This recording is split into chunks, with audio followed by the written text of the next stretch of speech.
Okay, here we are, part two of resurrecting a kilt from the grave, and coincidentally and ironically, it's Halloween as I say this.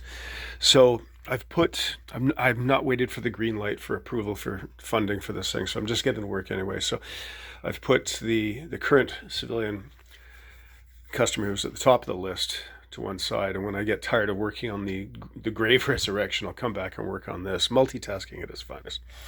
So what I've done is I've laid it out on my other work table, my apprentice's table, and I've started by making up the work order, which I attached to the front apron, showing the measurements, the waist, hip, fill, and length, and the list of what's to be done. So again, repairing the 8 pleats, altering it to fit, top band, canvas, lining, straps.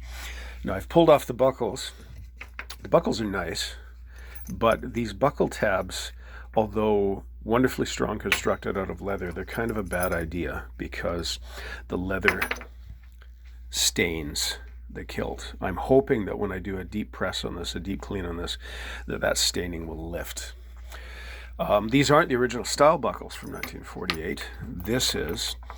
I have quite a few antique buckles of this nature, but I've also, of this style I should say, but I also have a couple of boxes of new because I'm building my supplier list again, and I found this wonderful source for these original style buckles, but I'm going to reuse these.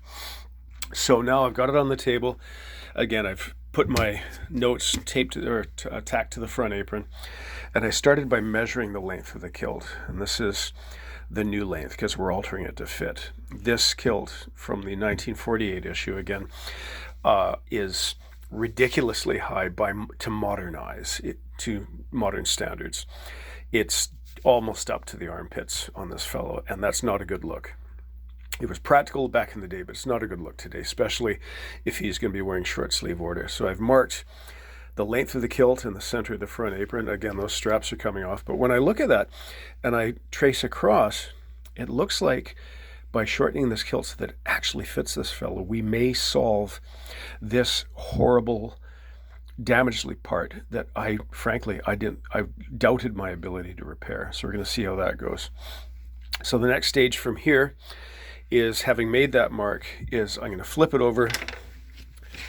I'm going to remove, basically deconstruct it. I'm going to take out the lining, take out this canvas, and then I'm going to reduce it to the new finished height.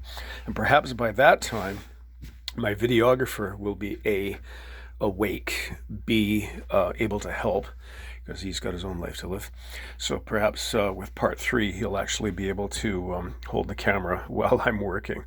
So there we go, on and upwards.